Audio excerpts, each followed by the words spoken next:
Everyone, നിങ്ങൾക്ക് എപ്പോഴും എക്സാമിന് ചോദിക്കുന്ന ഒരു ഭാഗമാണ് ഫെർട്ടിലൈസേഷൻ പ്ലാന്റ്സ് അഥവാ സസ്യങ്ങളിലെ ബീജസംയോഗം എന്ന് പറയുന്നത്. 2 മാർക്കിനും 1 മാർക്കിനും ഒക്കെ ഈ ഭാഗത്ത് നിന്ന് ക്വസ്റ്റ്യൻ നിങ്ങൾക്ക് എന്തായാലും പരീക്ഷയ്ക്ക് എക്സ്പെക്ട് ചെയ്യാം. അപ്പോൾ അതെന്താണെന്ന് നമുക്കൊന്ന് നോക്കിയാലോ. നമുക്കറിയാം ഫെർട്ടിലൈസേഷൻ എന്ന് പറയുമ്പോൾ അതിന് മുമ്പായിട്ട് ആദ്യം എന്ത് സംഭവിക്കണം? നമ്മുടെ പോളൻ ഗ്രെയിൻസ് അല്ലേ, നമ്മുടെ പരാഗരേണുക്കൾ വന്ന് എന്ത് ചെയ്യണം? നമ്മുടെ പരാഗണ സ്ഥലത്ത് വന്ന് വീഴണം, അല്ലെങ്കിൽ നമ്മുടെ സ്റ്റിഗ്മയിൽ വന്ന് വീഴണം. പോളൻ ഗ്രെയിൻസ് വന്ന് സ്റ്റിഗ്മയിൽ വീഴണം, അല്ലെങ്കിൽ പരാഗരേണുക്കൾ വന്ന് പരാഗണ സ്ഥലത്ത് വീഴണം. വീണ ശേഷം എന്തായിരിക്കും സംഭവിക്കുക? ഇനിയാണ് നമ്മുടെ ഫെർട്ടിലൈസേഷൻ എന്ന് പറയുന്ന പ്രോസസ്സ് നടക്കാനായിട്ട് പോകുന്നത്. അപ്പോൾ അവിടെ എന്തായിരിക്കും നടക്കുന്നുണ്ടായിരിക്കുക? നമ്മുടെ പോളൻ ഗ്രെയിൻ ഇവിടെ വന്ന് ഇങ്ങനെ വീണു. ഈ പോളൻ ഗ്രെയിൻ്റെ അകത്ത് നമുക്കറിയാം 2 ന്യൂക്ലിയൈ ആണുള്ളത്. ഏതൊക്കെയാണ്? ഒന്ന് ജനറേറ്റീവ് ന്യൂക്ലിയസ്, മറ്റൊന്ന് ട്യൂബ് ന്യൂക്ലിയസ്. അങ്ങനെ 2 ന്യൂക്ലിയൈ നമുക്ക് എവിടെ കാണാം? നമ്മുടെ പോളൻ ഗ്രെയിൻ്റെ അകത്ത് കാണാനായിട്ട് പറ്റും. അപ്പോൾ പോളൻ ഗ്രെയിൻ ഒരിക്കൽ ഈ സ്റ്റിഗ്മയിൽ വന്ന് പതിച്ചു കഴിഞ്ഞാൽ, പരാഗരേണുക്കൾ പരാഗണ സ്ഥലത്ത് വീണ് കഴിഞ്ഞാൽ എന്ത് സംഭവിക്കും?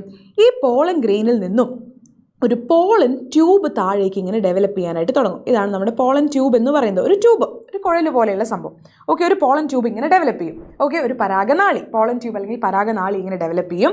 അത് ഡെവലപ്പ് ചെയ്തിട്ട് എങ്ങോട്ടാണ് വരുന്നത്? നമ്മുടെ ഓവറിയുടെ അകത്ത് ആരുണ്ട്? നമ്മുടെ ഒവ്യൂൾ ഉണ്ട്.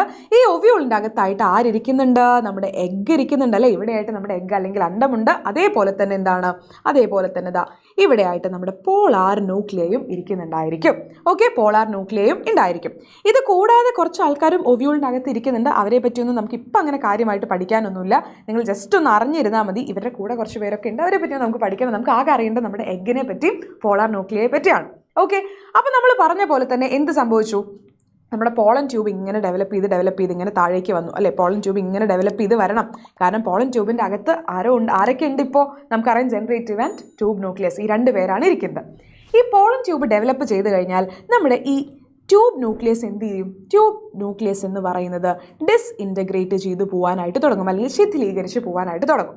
ഇനി ജനറേറ്റീവ് ന്യൂക്ലിയസ് ഡിസ്ഇൻറ്റഗ്രേറ്റ് ചെയ്യോ? ഇല്ല. ജനറേറ്റീവ് ന്യൂക്ലിയസിൽ നിന്നും 2 മെയിൽ ഗമീറ്റ്സ് അല്ലെങ്കിൽ പുംബീജങ്ങൾ ഉണ്ടാവും. മെയിൽ ഗമീറ്റ്സ് അല്ലെങ്കിൽ പുംബീജങ്ങൾ ഉണ്ടാവും. ഓക്കെ, അപ്പോൾ 2 മെയിൽ ഗമീറ്റ്സ് ഉണ്ടാവുന്ന എവിടെ നിന്നാണ്? ജനറേറ്റീവ് ന്യൂക്ലിയസിൽ നിന്നാണ്. ഈ ഉണ്ടാവുന്ന 2 മെയിൽ ഗമീറ്റ്സും നമ്മുടെ പരാഗനാളിയിലൂടെ അല്ലെങ്കിൽ പോളൻ ട്യൂബിലൂടെ ഇങ്ങനെ വരും, ഇങ്ങനെ താഴേക്ക് വരും. എന്നിട്ടോ അതിൽ ഒരു മെയിൽ ഗമീറ്റ്, അതിലുള്ള ഫസ്റ്റ് മെയിൽ ഗമീറ്റ് എന്ത് ചെയ്യും? ഈ ഫസ്റ്റ് മെയിൽ ഗമീറ്റ് നമ്മുടെ എഗ്ഗുമായിട്ട് അല്ലെങ്കിൽ അണ്ടവുമായിട്ട് എന്ത് ചെയ്യും? ഫ്യൂസ് ചെയ്യും, കൂടിച്ചേരും. ഓക്കെ, ആദ്യത്തെ മെയിൽ ഗമീറ്റ് ഇതിലെ ഇങ്ങനെ വന്ന് നമ്മുടെ എഗ്ഗുമായിട്ട് ഫ്യൂസ് ചെയ്യും. എഗ്ഗുമായിട്ട് ഫ്യൂസ് ചെയ്തിട്ട് ആരുണ്ടാവും? എഗ്ഗുമായി ഫ്യൂസ് ചെയ്തിട്ട് ഫസ്റ്റ് മെയിൽ ഗമീറ്റ് എവിടെ? എഗ്ഗ് എഴുതട്ടെ. എഗ്ഗുമായിട്ട് ഫ്യൂസ് ചെയ്തിട്ട് അണ്ടവുമായി ഫ്യൂസ് ചെയ്തിട്ട് സൈഗോട്ട് ഉണ്ടാവും. സൈഗോട്ട് അല്ലെങ്കിൽ സിക്താണ്ഡം ഉണ്ടാവും. അപ്പോൾ 2ാമത്തെ മെയിൽ ഗമീറ്റിൻ്റെ പരിപാടി എന്തായിരിക്കും? സെക്കൻഡ് മെയിൽ ഗമീറ്റ് എന്തായിരിക്കും ചെയ്യുന്നുണ്ടാവുക? സെക്കൻഡ് മെയിൽ ഗമീറ്റ് ആരെയായിട്ടാവും ഫ്യൂസ് ചെയ്യുന്നുണ്ടായിരിക്കുക? സെക്കൻഡ് മെയിൽ ഗമീറ്റ് നേരെ വന്നതാണ് നമ്മുടെ പോളാർ ന്യൂക്ലിയൈ ആയിട്ട് ഫ്യൂസ് ചെയ്യും. ഓക്കെ, അപ്പോൾ 2 മെയിൽ ഗമീറ്റ്സ് ആണ് എവിടെ നിന്നുണ്ടാവുന്നത്? ജനറേറ്റീവ് ന്യൂക്ലിയസിൽ നിന്നുണ്ടാവുന്നത്. ആ 2 മെയിൽ ഗമീറ്റ്സിൽ ഒരെണ്ണം നമ്മുടെ എഗ്ഗുമായിട്ട് ഫ്യൂസ് ചെയ്ത് ആരുണ്ടായി? സൈഗോട്ട് ഉണ്ടായി. ഇനി 2ാമത്തെ മെയിൽ ഗമീറ്റ് ആരായിട്ടാണ് ഫ്യൂസ് ചെയ്യുന്നത്? പോളാർ ന്യൂക്ലിയൈ ആയിട്ടായിരിക്കും ഫ്യൂസ് ചെയ്യുന്നുണ്ടായിരിക്കുക. പോളാർ ന്യൂക്ലിയൈ ആയിട്ട് ഫ്യൂസ് ചെയ്തിട്ട് എന്ത് ഫോം ചെയ്യും? എൻഡോസ്പേം ഫോം ചെയ്യും. എൻഡോസ്പേം. ഓക്കെ, അപ്പോൾ ഫസ്റ്റ് മെയിൽ ഗമീറ്റ് എഗ്ഗുമായി ഫ്യൂസ് ചെയ്ത് സിക്താണ്ഡം അല്ലെങ്കിൽ സൈഗോട്ട് ഉണ്ടായി.